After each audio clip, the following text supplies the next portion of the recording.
Right now, somewhere tucked away in your kitchen drawer, there is a gas bill. Maybe you've stopped reacting to the figures because the amount no longer shocks you.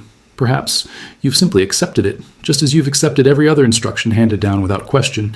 The monthly charge, the letter announcing another rate increase, the polite illusion that there's no alternative for heating your home or cooking your meals except through pipes they own and meters they monitor.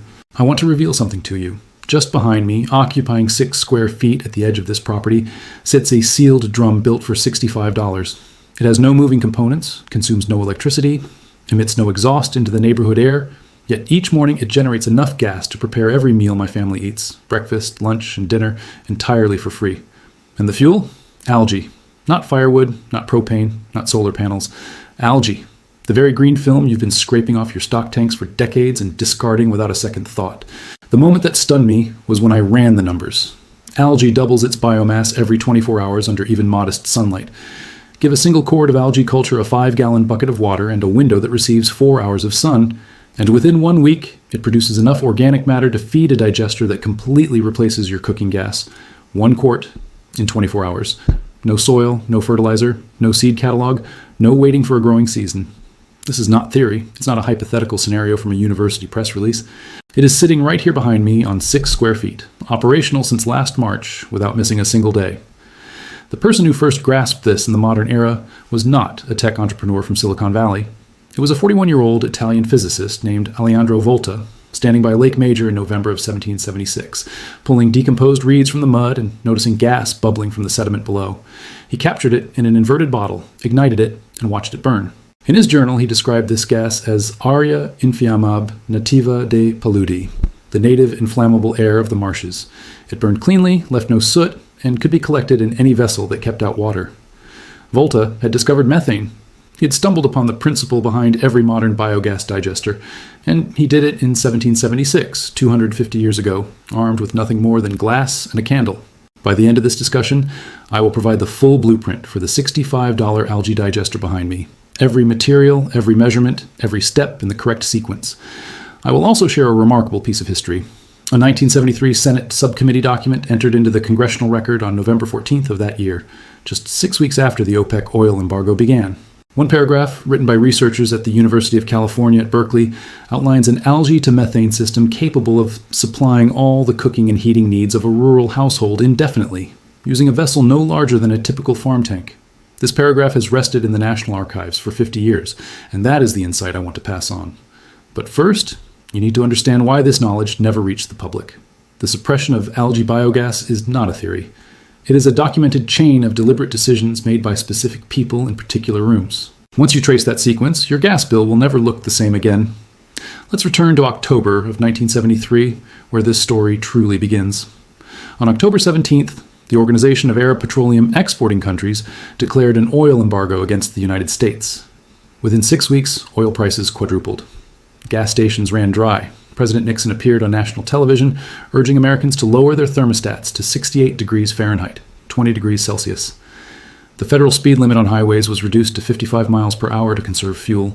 Lines stretched around city blocks at gas stations across the nation. For precisely 18 months, the United States government acted as though energy independence were the most critical national goal in peacetime history. Research grants poured into any department that could plausibly generate alternative fuels. One of the most promising avenues, well-documented, funded, and actively yielding results, was algae biogas. In 1973, researchers had uncovered what the public was never meant to know. Algae, when decomposed without oxygen through anaerobic digestion, produces biogas per acre at rates exceeding corn, wheat, soybeans, sugarcane, and any other biomass ever proposed as an energy alternative. The reason lies in algae's lack of lignin. Lignin is the tough structural material that strengthens woody plants, slowing decomposition and gas production. Algae has none of it. Introduce algae into an anaerobic digester, and methane begins forming within 48 hours, peaks in 5 to 7 days, and can maintain continuous gas production indefinitely, as long as the culture is regularly fed. In January of 1974, a research team at the University of California, Berkeley, led by biochemist Dr. William Oswald, published the first complete household-scale design for an integrated algae-to-biogas system. Oswald had studied algae since the 1950s. His earlier work on high-rate algae ponds, shallow racetrack-shaped channels that maximize algae density, had already been referenced in wastewater treatment studies. But in 1974, He repurposed the concept. Instead of using algae to purify water, he proposed using water to grow algae and converting that algae into methane. The calculations appeared in a paper titled Methane Production from Algae in the journal Bioresource Technology. They demonstrated that a culture vessel of 20 square feet paired with a 50-gallon digester could generate between 1 and 2 cubic meters of biogas daily. To put it in perspective, 1 cubic meter of biogas holds roughly the same thermal energy as half a liter of propane. 2 cubic meters per day is sufficient to operate a household gas stove for about 3 hours of active cooking, preparing breakfast, lunch, dinner, and even a pot of coffee. All of this from merely 20 square feet of growing area and 50 gallons of water, under government-funded research. Then the embargo ended. In March of 1974, Saudi Arabia lifted the oil restrictions. By summer, prices had stabilized and the long lines at gas stations vanished. One by one, the research programs launched, and the panic of October 1973 quietly lost support. There were no dramatic announcements or press conferences, just a slow withdrawal of funding, the reassignment of personnel, and the closure of research projects that no longer served an urgent political need. Oswald's work continued to appear in academic journals, yet it never reached hardware stores. It never made its way to county extension office pamphlets, seed catalogs, or homesteading magazines. The petroleum industry, briefly threatened during the winter of 1973, exhaled, and the knowledge returned to library shelves, where most suppressed discoveries quietly wait. Meanwhile, other countries pressed forward. In 1975, the Indian government launched the National Biogas Program. By 1985, over 1 million household biogas digesters were operating throughout rural India. By 2020, that number surpassed 12 million.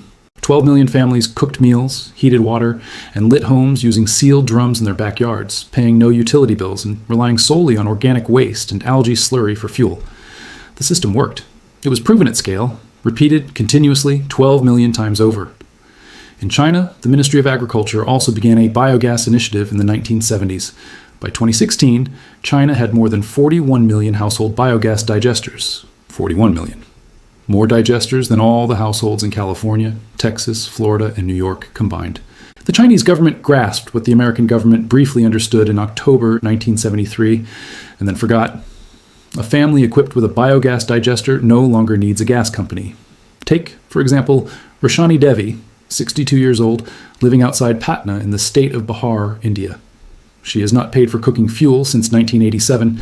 Her digester is a 12,200-liter concrete pit, capped with a floating steel drum that captures the gas as it rises. Twice weekly, she feeds it kitchen scraps, cow dung, and algae skimmed from her irrigation pond. The gas pressure is so reliable that she simultaneously runs 2 burners each morning, cooking for 7 people. She has never called a technician. She has never purchased a replacement part. For 37 years, she has harvested algae from a pond and cooked with it. This knowledge was never concealed from her. It was hidden from you. Now, let's construct this system together. I will guide you through every piece, every measurement, every step. Pay close attention to the materials list, because we will do the math at the end, and the total cost will be eye-opening. First, you need 1 food-grade, 55-gallon plastic drum with a removable lid and gasket seal. These are available at most farm supply stores or food processing facilities, used for $20 to $30. This will serve as your digester vessel. Next, 1 food-grade 5-gallon bucket with lid to start your algae culture. You will also need 10 feet of 2-inch PVC pipe, a 1/2-inch PVC ball valve, 1/2-inch brass compression fitting, 2 2-inch PVC end caps, plus PVC primer and cement. All pipe and fittings cost about $9 at any hardware store. For gas storage, use 1 bicycle inner tube, 26-inch diameter, or a standard basketball bladder sold separately at sporting goods stores for around $3. This stores the biogas generated overnight between meals. Additionally, 1 roll of plumber's Teflon tape, 2 hose clamps, 1 submersible aquarium air stone, and 12 inches of flexible airline tubing, costing approximately $4 at a pet supply store, will serve as your digester's mixing agitator. To maintain optimal temperature, you will also need a roll of black polyethylene plastic sheeting, 6 mil thickness, 4 feet by 8 feet, functioning as a solar heat wrapper. The digester performs best between 95 and 105 degrees Fahrenheit, 35 to 40.5 degrees Celsius. Wrapping the drum in black plastic and placing it in direct sunlight keeps it within that range for 3 seasons without supplemental heating. The total cost for materials, purchased new at retail, is $65. If you source the drum used, the entire system can cost less than $50. Here's the construction process. Step 1. Prepare the drum. Remove the lid. Using a 1/2-inch drill bit, make 1 hole 2 inches from the top rim of the drum on its sidewall. This is your gas outlet. Drill a second hole 4 inches from the bottom rim on the opposite side. This will serve as your slurry inlet and outlet. Apply plumber's tape to the threads and install the brass compression fitting into the top hole. Insert a 1/2 inch PVC nipple into the bottom hole the same way. Attach the ball valve to the bottom nipple. This valve regulates slurry flow for feeding and draining. Step 2, assemble the gas line. From the brass fitting atop the drum, run your 1/2 inch PVC pipe in a continuous line to the location of your gas collection bladder. Ensure the gas line runs with a gentle downward slope from the drum to the storage bladder so that condensation naturally returns to the drum instead of pooling in the pipe and obstructing gas flow. At the bladder end, connect the flexible airline tubing over the PVC pipe with a hose clamp. Insert the airline into the valve of the inner tube or bladder, wrap the connection with Teflon tape, and secure it tightly. This forms your gas collection system. Biogas accumulates in the drum above the slurry, moves through the top fitting, travels down the pipe, and inflates the bladder. When you are ready to cook, attach a short gas line from the bladder to a modified biogas burner. Opening the valve allows the bladder's pressure to push gas to the flame. Next, prepare the algae culture. Find any standing water near your property, a pond, stock tank, irrigation ditch, or slow-moving creek. Scoop a quart of green water from the surface using a clean white bucket. The green layer is algae. You do not need to identify the species, order a culture, or sterilize anything. Local algae is already adapted to your climate. Pour this green water into the 5-gallon bucket and fill the remainder with non-chlorinated water. Well water, collected rainwater, or tap water left uncovered for 24 hours to off-gas chlorine. Add 2 tablespoons of wood ash directly from your fire pit and 2 tablespoons of used coffee grounds. The wood ash provides potassium and slightly increases pH, while the coffee grounds supply nitrogen. These 2 components are all the fertilizer your algae require. Place the bucket where it receives at least 4 hours of direct sunlight daily. In 3 to 5 days, when temperatures remain above 60 degrees Fahrenheit, 15.5 degrees Celsius, you will have a dense green culture ready for the digester. Step 4, prime the digester. Pour your algae culture into the 55-gallon drum, filling it to roughly 70% capacity, about 38 gallons, with additional non-chlorinated water. Add 5 pounds of kitchen scraps, vegetable peels, fruit waste, cooked grains, anything from the kitchen except meat and citrus, which are too acidic for early bacterial growth. Avoid bleach, antibacterial soap residues, or other cleaning chemicals. The anaerobic bacteria responsible for methane are highly sensitive during the first 2 weeks. Seal the lid firmly and ensure the gasket is seated completely around the rim. An airtight seal is critical. Any oxygen intrusion at this stage delays gas production by 4 to 7 days. Wrap the drum in black polyethylene sheeting, securing it with rope or bungee cords, and place it in full sun. Use a simple meat thermometer pressed against the drum wall to monitor surface temperature. Aim for 100 degrees Fahrenheit, 37.8 degrees Celsius during peak sunlight. Below 85 degrees Fahrenheit, 29.4 degrees Celsius, gas production slows drastically. Above 110 degrees Fahrenheit, 43.3 degrees Celsius, the methane-producing bacteria begin to experience stress. In areas where nighttime temperatures fall below 50 degrees Fahrenheit, 10 degrees Celsius, insulate the drum with a moving blanket or a straw bale wrap. Brief cold periods are tolerable, but sustained low temperatures halt gas production almost entirely. Step 5, the 7-day wait. During the first 48 hours, the drum will primarily release carbon dioxide as aerobic bacteria from the culture consume residual oxygen and die. Do not attach the gas collection bladder during this period. Open the gas outlet briefly twice daily to purge CO2, noting a faint, sour organic smell, which is normal and indicates active fermentation. Between the 3rd and 5th days, the odor will shift, revealing a faint sulfur note, signaling anaerobic bacteria activation. This marks the transition point. On day 5, connect the collection bladder to the gas line. Continue purging any gas produced on days 5 and 6 without burning it. Early methane concentrations are too low for a clean flame, and flushing the system is essential.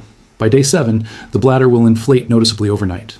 Test the gas by carefully holding a flame to the end of the airline tubing, disconnected from the bladder, away from the drum. Open the valve slowly. If the gas ignites with a blue flame, your methane concentration is sufficient, confirming a working digester. Step 6, the biogas burner. A standard propane camp stove requires modification to operate efficiently on biogas.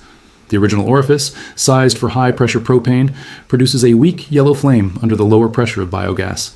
Modifying the burner is straightforward. Acquire a replacement orifice set for your stove brand online, costing about $2 to $3. The biogas orifice should be approximately 2 to 3 times the diameter of the propane orifice, roughly 1.0 to 1.2 millimeters, to allow proper gas flow at lower pressure. Alternatively, you can purchase a dedicated biogas burner head from suppliers in India or China, priced between $8 and $12, including shipping. These burners are pre-sized for biogas pressure and attach directly to a standard half-inch gas line. Connect your bladder to the burner using a flexible gas line, such as a standard barbecue grill connector with a shutoff valve, available at any hardware store for $6. Open the valve, apply flame, and you are cooking with gas that costs nothing but the effort spent harvesting algae from a pond. Thanks for watching. See you in the next one.